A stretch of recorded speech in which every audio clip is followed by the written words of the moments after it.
Empathy allows us to feel all sorts of things, good things, positive things, bad things, or negative things. So the same system in the brain might allow us to feel the pain of a loved one who is injured or sick, but also to share in the joy of their success or experiencing something amazing or beautiful in life. Like you said, it's that resonance system that allows us to reverberate in our bodies with that other person's experiences, be they good or bad. Welcome to Passion Struck. Hi, I'm your host, John R. Miles, and on the show, we decipher the secrets, tips, and guidance of the world's most inspiring people and turn their wisdom into practical advice for you and those around you. Our mission is to help you unlock the power of intentionality so that you can become the best version of yourself. If you're new to the show, I offer advice and answer listener questions on Fridays. We have long-form interviews the rest of the week with guests ranging from astronauts to authors, CEOs, creators, innovators, scientists, military leaders, visionaries, and athletes.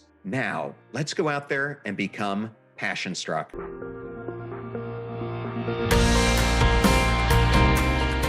I am so honored today to have Dr. Bruce Miller and Dr. Virginia Sturm on Passion Struck. Welcome, Bruce and Virginia. Thank you, John. Really excited to be with you today. Thank you so much for having us. And today we are going to be exploring your brand new book, Mysteries of the Social Brain. Congratulations on its release. Thank you. It was a long effort. Virginia and I went back and forth on this for actually, sorry to say, but years, John. In your research, you describe empathy not as a soft skill, but as a neurobiological capacity that's rooted in brain circuits. What do most people misunderstand about what empathy really is and isn't? Empathy is a word that we use often in everyday life, but it's actually quite complicated and has a lot of different elements to it that we can measure and study in different ways. So sometimes when people refer to empathy, they mean, I recognize how you're feeling, or I understand your perspective.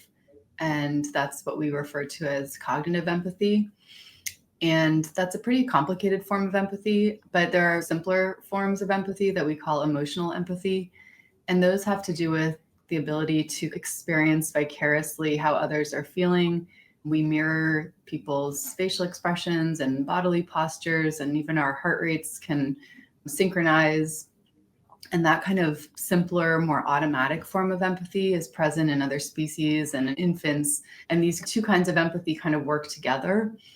And you can have one without the other, but it's often more helpful when they kind of work in conjunction. So we feel how someone feels, and then we can better understand how they're feeling. And all of this is organized by the brain. And I think that part is often not appreciated as much, but just like our memory systems and our language systems and our movement systems, there are systems in the brain that help us to empathize and to be social creatures.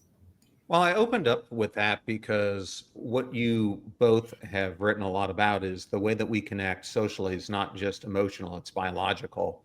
But empathy to me is one of the most important aspects that we have. And it seems like some of us are wired for it and some of us are wired less for it. Do you find that is actually a real thing? I think so. Just like any human ability, there's a normal range of strengths and weaknesses. We all have strengths and weaknesses. Some of us are really good at playing tennis, and others are really good at solving math equations. And empathy is just another ability. Yeah, like you said, I think some people are born just more prone for empathy and some are less, but we all can work at it and improve it if it's something that we value and want to have in our lives. And I always think that as you talk about this range of abilities, this is really important. And I think in public education, we think a lot about, as Virginia touched on, math or reading or writing. But what about empathy? What about how much my son or grandson cares for someone else in the class? And really thinking about this in the same serious way that we think about math, I think is really critical for a society. I think teachers know it. We all know it in the workplace. They're some people where a deficiency in empathy is really a problem.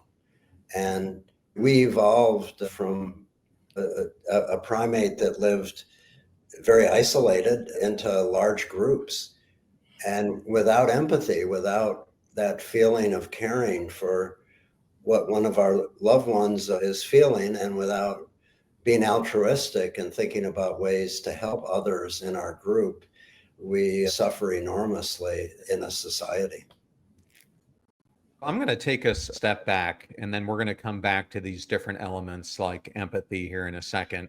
But you guys write that humans are wired to interact, connect, and innovate. And yet many of those capacities live in the right hemisphere, not the logical left, that so many of us prize. Why do you believe our culture has so thoroughly undervalued the social brain? I think we take for granted these skills. They tend to be sorted away as if they have nothing to do with the brain. And I think this is a terrible mistake. The right hemisphere, where these capacities primarily lie, is silent. It doesn't speak, it doesn't advocate for itself. So we require the left side of the brain to talk about the things that the right hemisphere does. And I think that dichotomy is a bit of a paradox, and maybe is one of the reasons that we humans tend to talk about the skills that we have in our left hemisphere. And people don't think of this as an intelligence. This is our intelligence. This is the most noble and important thing that the human brain can do, is touch others and protect others. And this combination of emotion and cognition that really good people devote to others is one of our finest and most developed human traits.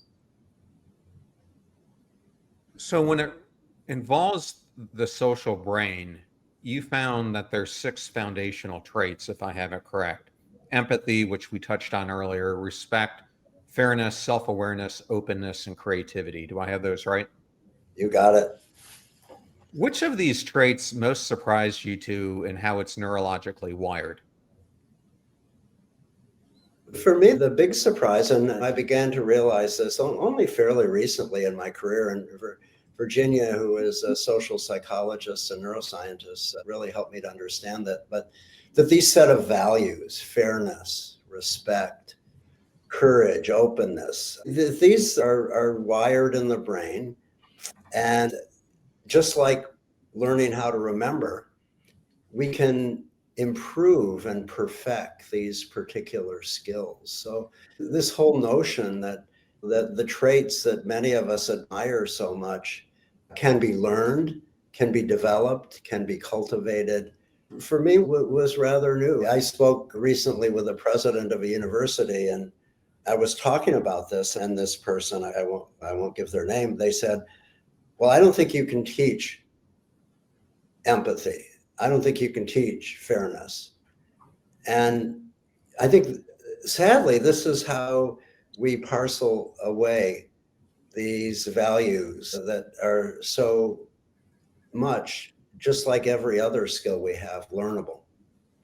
Thank you for sharing that. And in the book, one section that I found interesting is you quote neuroscientist Dr. Singer's finding that the anterior insula activates not only when we feel pain, but when we witness pain in someone we love.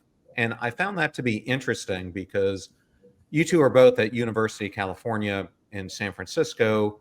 I interviewed Dacher Keltner, who's at Berkeley, not too far away from you. And we were talking about his concept of moral beauty, and that when we see someone express moral beauty, it makes us inside awaken parts of the brain. And I found it interesting how it works in a similar way. Could you maybe touch on, I'm not sure if you're familiar with his work on moral beauty, but maybe this concept of how moments like this reframe empathy, not as a choice, but maybe as a shared biological resonance? I think empathy allows us to feel all sorts of things, good things, positive things, bad things, or negative things. So the same system in the brain might allow us to feel the pain of a loved one who is injured or sick, but also to share in the joy of their success or experiencing something amazing or beautiful in life. Like you said, it's that resonance system that allows us to reverberate in our bodies with that other person's experiences, be they good or bad. So I think empathy lies at the root of exactly what you're describing in terms of experiences of moral beauty or pain. And there might be differences in the sides of the brain that participate more strongly in the good things or the bad things or the positive or negative experiences, but overall the systems are in common. We do with Dacher Keltner. He was, I think, one of Virginia's teachers, and he's a really great thinker in this space. Yes. Yes, I worked with him when I was a student at Berkeley and continue to collaborate with Dacher. I love Dacher's work and love it when I can get him on the show. So that would have been quite the experience to actually get to work with them in the lab as well. So I'm jealous of you. Yeah, it was great. So in the book, you have a number of stories, and I want to talk about Thomas's story, and then we'll get to Ann Adams. But you all, and I'll let you tell the story, describe Thomas's as devastating. He lived in a cocoon devoid of emotions, you write. And he was someone, as we've been discussing empathy, lost the capacity for empathy. And what I wanted to ask is if you could tell a story, and then maybe how should loved ones and even clinicians begin to define, after you lose a capacity like that, who does that person become?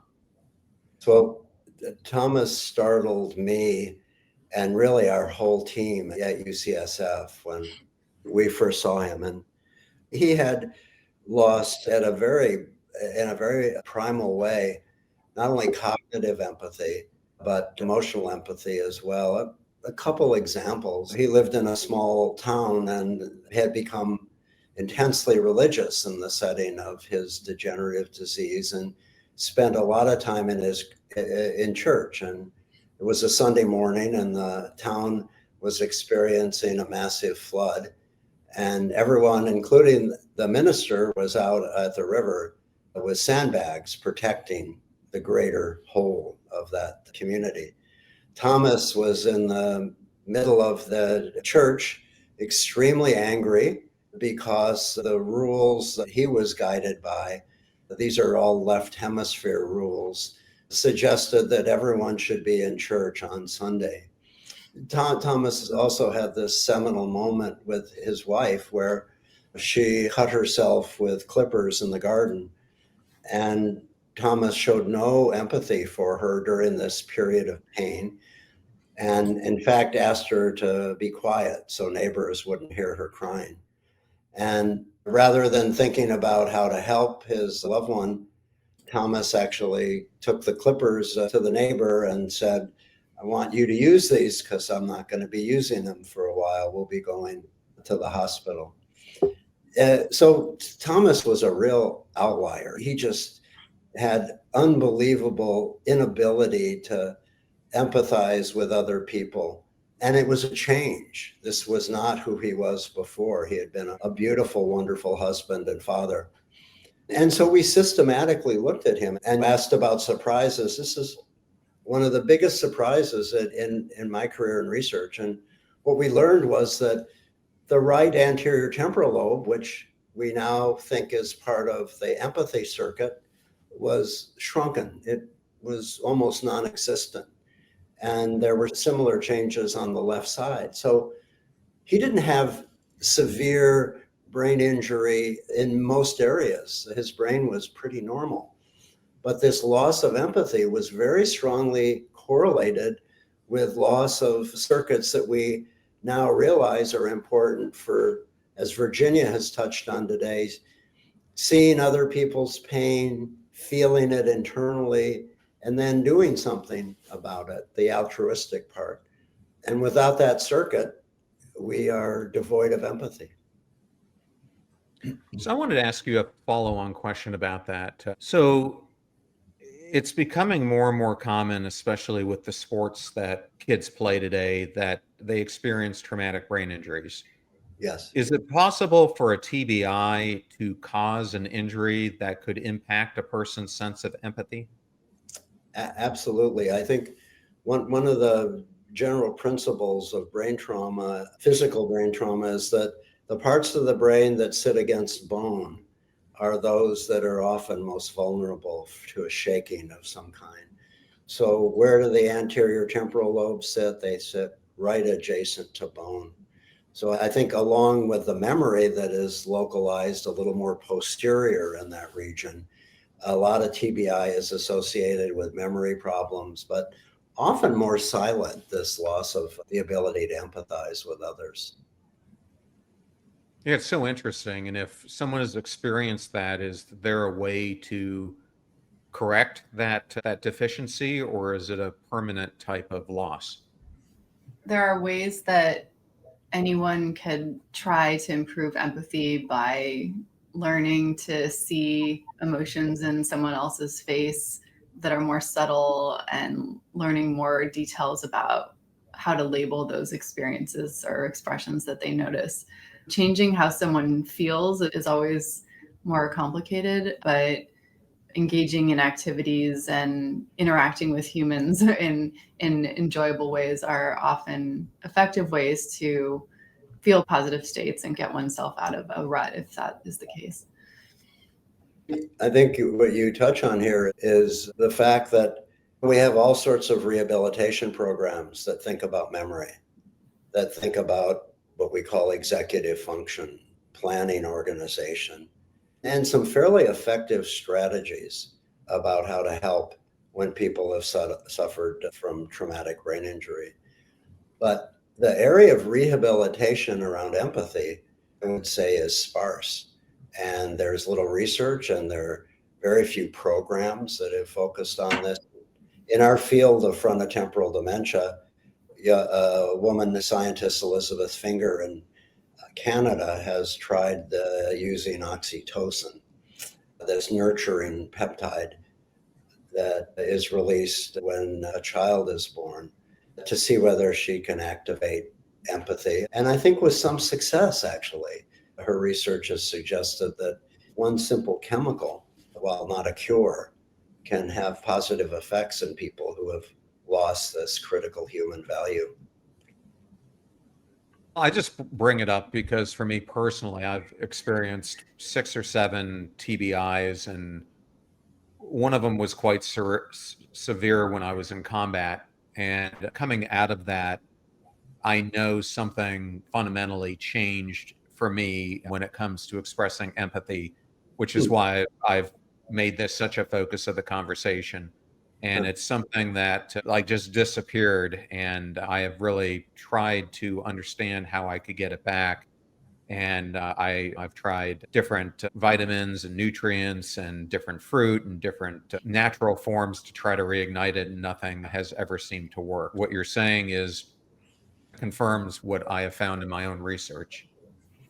It seems so unfair that someone who is in an occupation to help others, as you were, suffers a injury that diminishes that ability. But just from our discussion on this podcast, I would say you have plenty of empathy and cognitive empathy, that's for sure. Yeah. Well, I want to now switch to the paradox of Anne's story, who I mentioned earlier, because it's really staggering. In her case, she loses language, but she almost miraculously gains artistry. What does her case reveal about the brain's untapped potential for reinvention? So when I was growing up, and we still hear it, I would often hear, we need to increase the entire brain's activity if we're going to really have the ultimate outcome. And I think what I learned from Anne, and this is really how the brain works, is that we have very specific circuits in the brain with very specific functions.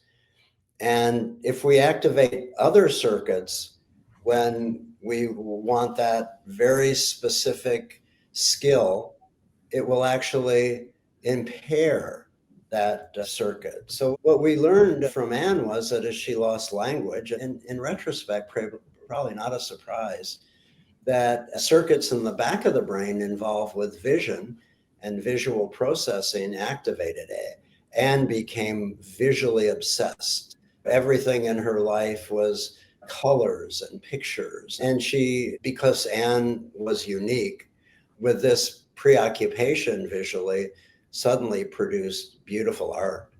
And so it pointed out that no, we don't necessarily want to activate the whole brain at once. Rather, we want to turn off certain parts of the brain so that others can really do their magic. And I think this is true of everything, whether it's a sport, whether it's a speaker, whether it's a singer. They need to cultivate the very specific circuit that they use, create something that is special, and they have to turn everything else off. This leads me to, you both describe creativity as a form of, if I have this correct, compensatory blooming. Is it possible we all have dormant capacities that only emerge under certain neurological conditions? I think so. I think it's definitely possible that we all have more potential that is hard for us to access for whatever reasons. That's not to say a disease or disorder is a good way to unleash that ability, but there probably are systems in our brain, like Bruce was describing, that we can't turn off very easily. And in the unfortunate situation when there is a disease or a head injury or a stroke in those parts of the brain, they're suppressing other regions, then it would be possible that people could gain and develop these new kinds of strengths and abilities. So it's possible we all have hidden talents lurking within us that in the right circumstances we could release. This is very true. And I think this is what music teachers and art teachers try to do. And Betty Edwards, the great art educator, said, I have to teach people to draw on the right side of their brain.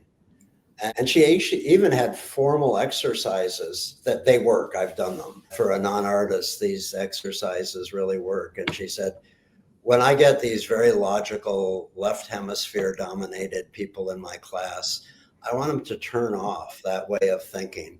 So she takes a picture of Teddy Roosevelt and puts it upside down. Doesn't allow you to think about it in the logical way we usually do about a face. And anyone who hasn't tried it, who's never drawn very well, if you turn Teddy Roosevelt upside down, you do a much better job of drawing him than you did when he was right side up. When I was younger, I got every possible lesson imaginable to learn how to play piano. And I was blocked. It wasn't the teacher's fault. It was me, something about my brain. But as I've gotten older and almost certainly lost something, my ability to play the piano is much better, much more natural, much more spontaneous. And I think that this is the holy grail for teachers, is how do we get people to turn off things that are inhibiting them from doing something really special?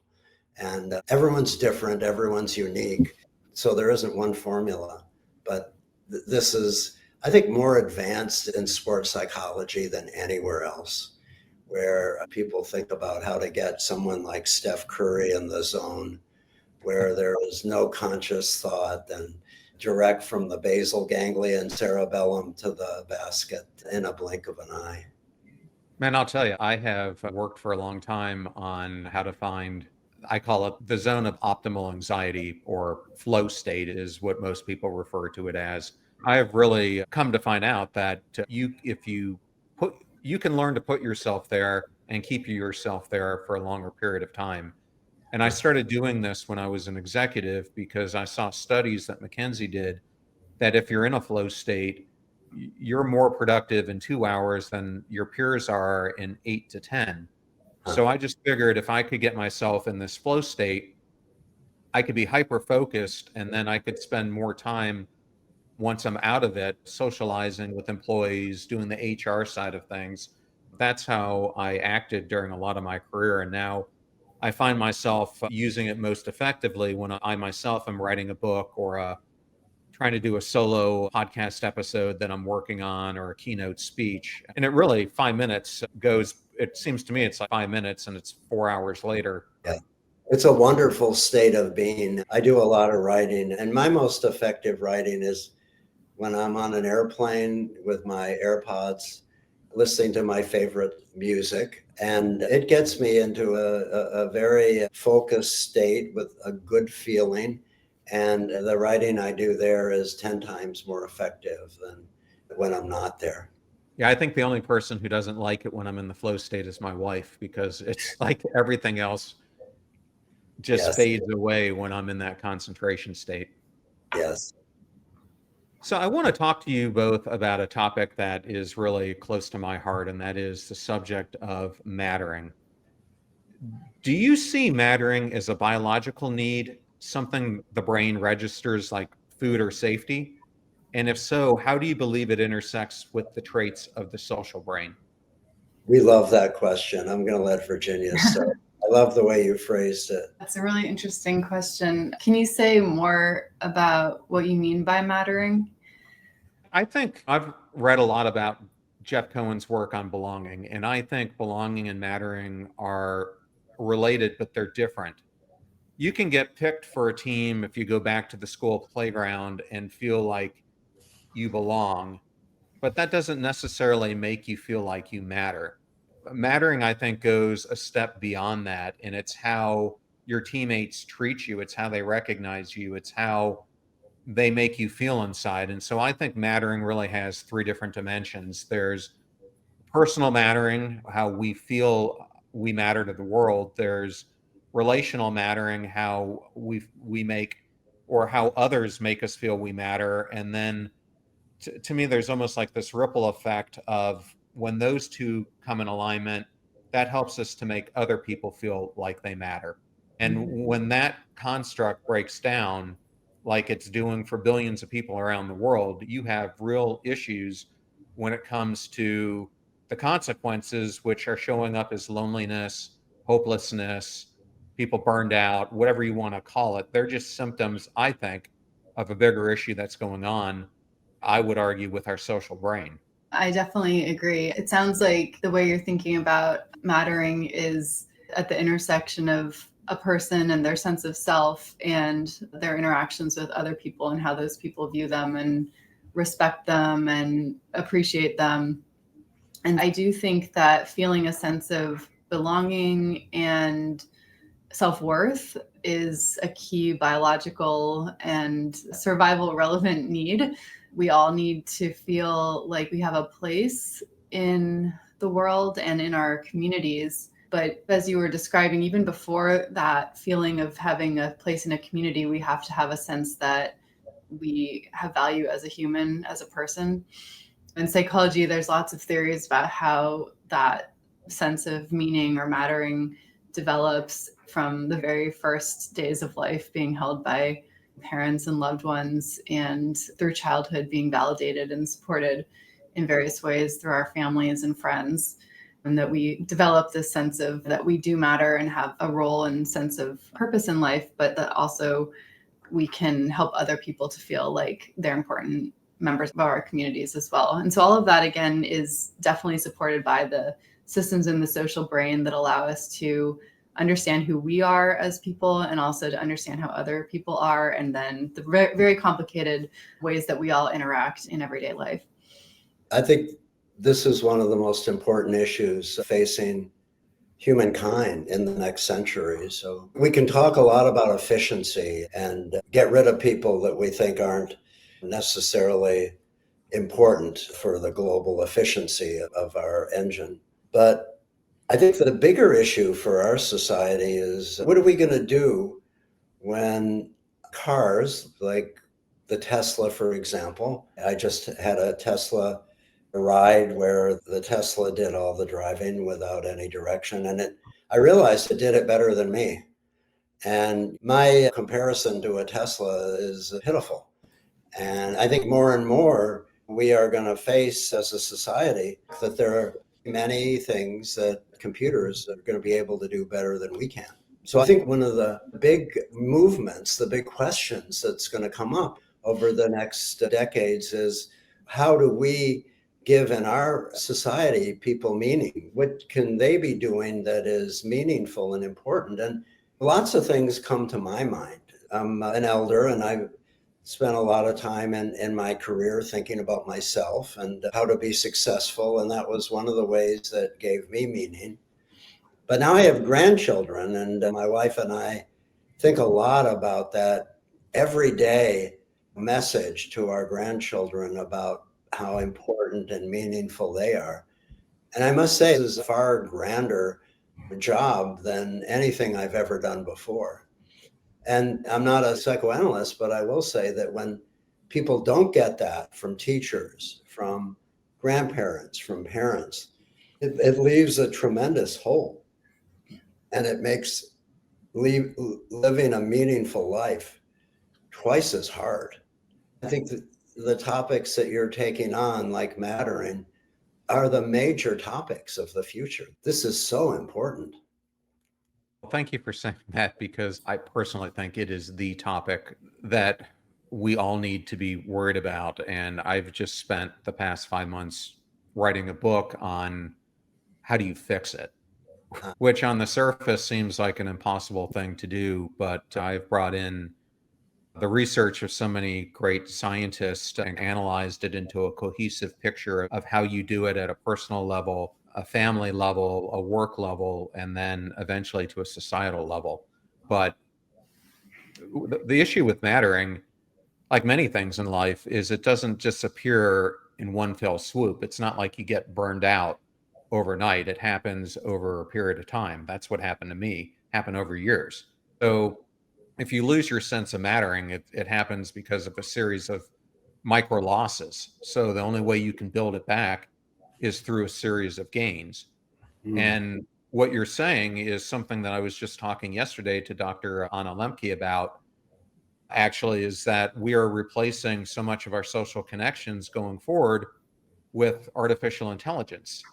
I was just reading an article where Satya Nadella was saying he's no longer going to consume podcasts. Instead, he's going to find the transcripts, plug them into AI, and use his Microsoft tools to talk to a computer about the human interaction he just observed. And I just wonder, the trickiness of this is your brain doesn't know the difference.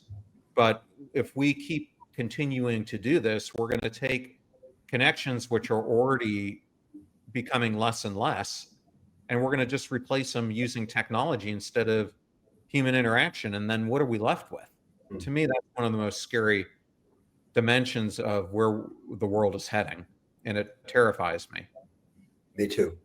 Me too. So we haven't touched at all yet on dementia and Alzheimer's. And it's really important that we touch on these different aspects, because that was one of the things that got me so interested in interviewing you two. Is I had a grandfather who was one of the most brilliant people I have ever met. He was a constant reader. He was the head of research and development at Kraft. Before that, he worked for the US government doing germ warfare, a highly intelligent person. And from the age of 88, 89 till when he died at 96, and God bless, he lived a long life, he experienced dementia. And I saw this just brilliant mind conform into the only memories that he would bring up were of when he was like 5 to 8 years old living on a farm. And it was just so difficult to see that collapse. And I know you guys are researching this, and I wanted to touch on two different things. First, like what is happening in the brain that is causing this to happen and causing it to happen in more frequency? And then after that, I want to explore some of the research that I've heard you describe in other podcasts that's coming out that could dramatically help people potentially prevent this, especially if it's hereditary. A big topic. Alzheimer's disease is very prevalent. It's probably the most costly illness in the United States. It is very age related. So we know the older we get, the more likely we are to develop cognitive impairment. Yet there's still people in their 90s and even centenarians who function at a cognitive level that is much closer to someone in their 20s or 30s. So a couple things. One is that their circuits in the brain are particularly vulnerable to aging, Memory would be the prime example. As we get older, we don't tend to have the encyclopedic type of memories that we did when we were younger. And this is a common aspect of normal aging. It's not Alzheimer's. But then Alzheimer's disease, we think there are two proteins that aggregate in the brain. One is amyloid and the other is tau. I think the tau aggregation is particularly important. And what happens when tau aggregates in a nerve cell is that it causes to lose function and then die. So this is a relentless process in people once it starts. People have said they can stop the progression of Alzheimer's. They can't. We're not there yet. But I think we're on the verge of very exciting therapies, particularly around tau, where if we could lower tau in the brain, all sorts of research suggests that we could protect people from this progressive cognitive loss that is often in older people related to Alzheimer's disease. I want to unpack those two things just a little bit more. So I'm going to try to dumb this down. So all of us have these amyloid plaques that are accumulating in our brain, and the normal brain flushes them out down your spinal cord, if I understand this correctly. But what ends up happening is sometimes that flush system gets disrupted. And so the amyloids just keep accumulating. And once they start accumulating, that mass then starts impacting different elements of the brain and adversely causing the conditions we were just talking about. Is that a good way to understand it? Or am I simplifying it too much? No, I love it. And I think it's a really smart way of describing this. And I think in terms of this getting rid of the garbage in the brain, we've learned that deep sleep is a state when we are particularly effective at getting rid of amyloid and tau. So if we don't get into deep sleep, we are much more likely to increase the aggregation of these bad proteins, which eventually affect function in the brain. I wanted to ask two follow-on questions about this, and some people in this audience might not like where I'm going to go with this, but if someone has sleep apnea, this is the first thing I want to tackle, and they're not getting those deep sleep cycles. This is a fundamental reason why they should be wearing a mask, using a CPAP or some type of mouth device, and why it's so important. Is that an accurate link? Extremely accurate. One of the big risk factors for Alzheimer's is poor sleep. And if we are disrupting our ability to get into dream states, into deep sleep, we are putting our brain at risk. And then the second one that's probably going to upset people is alcohol. And so I now abstain from drinking alcohol. And a fundamental reason when people ask me is that my grandfather had dementia. I'm worried that it could be passed down to me. I already had sleeping issues to begin with because of my TBIs, and I also have sleep apnea. What I was finding from all the research I was doing, that when you have that nightcap, it's actually not really a nightcap. It might help you fall asleep, but it doesn't help you sustain sleep, and it actually breaks up your sleep pattern. So alcohol, in a sense, disrupts your sound sleep. At least for me, one of the things I personally decided to do is to abstain, because I want to do whatever I can to promote brain health as long as I possibly can in the future. Would you say that there is a link between alcohol use and our sleep patterns, and that could impact our ability to get these diseases of the brain? I might just comment that for a long time, the data suggested that moderate drinking might actually be protective in some people. That probably is more and more as the data emerges. It looks like that drinking alcohol, particularly later in life, is not good for the brain. Do I abstain? Well, I just got back from Italy and I confess I did not. But I think moderation, cautiously, and probably drinking just before we go to sleep is probably not the best time to do it. I think very pertinent to what you just said, John. So if you are a person and you have a loved one that is starting to act different, what are some of the most early signs that they might have early onset of dementia or something like that that listeners could be paying attention to? A lot of people are pretty attuned to changes in memory. Alzheimer's is very common, and people are aware that memory changes can be a sign of early Alzheimer's. But there are other diseases that can occur as we age that affect different systems in the brain.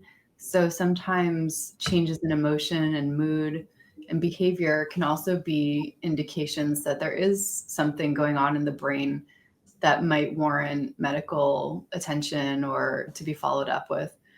We're learning that a lot of people have difficulties with anxiety or mood throughout their lives. But if you're a person who hasn't had any of those kinds of symptoms before, and then suddenly you develop problems with anxiety or depression in mid to later life, those changes also can signal that there might be a neurodegenerative disease beginning. It might not be that, but it's worth having a doctor and often several doctors talk with you and your family and do a comprehensive workup to check out and make sure everything is okay.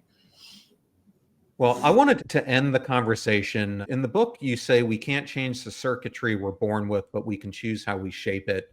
I wanted to ask each one of you, and I'll start with you, Bruce. What's one choice each of us can make today to grow our social brain and build a better world? I think it's all about that. Still to Virginia and me, I think serious circuit of altruism, but as touching someone else who needs us and growing that circuit of empathy and altruism. We touch on empathy without altruism as a little bit limited value, but that doing piece, tying the feeling to doing something good for another person, never regret it, never regret it. Any time we do that, we feel better. I think in everyday modern life, it's very easy to become very internally focused with all of our own problems and worries and anxieties and stresses. And when we're in that kind of anxious state, we don't notice what's going on around us, and we don't notice how other people are feeling, or we don't notice how beautiful the day is. And I think making an intentional shift of attention outward sometimes is a very simple thing that we all can do that can actually help us to feel better and can be helpful to someone else when we're aware of their feelings and needs. So that's just a kind of very simple thing that I remind myself of when I can, to shift my attention outwards onto others and onto the world. Well, two excellent responses. And I wanted to thank you both again for joining me on the podcast, and congratulations to you both on the launch of Mysteries of the Social Brain. I highly encourage the audience to go and pick up a copy, and it will be in the show notes. Thank you so much again for joining me on Passion Struck. Huge gratitude to you, John. Thank you so much.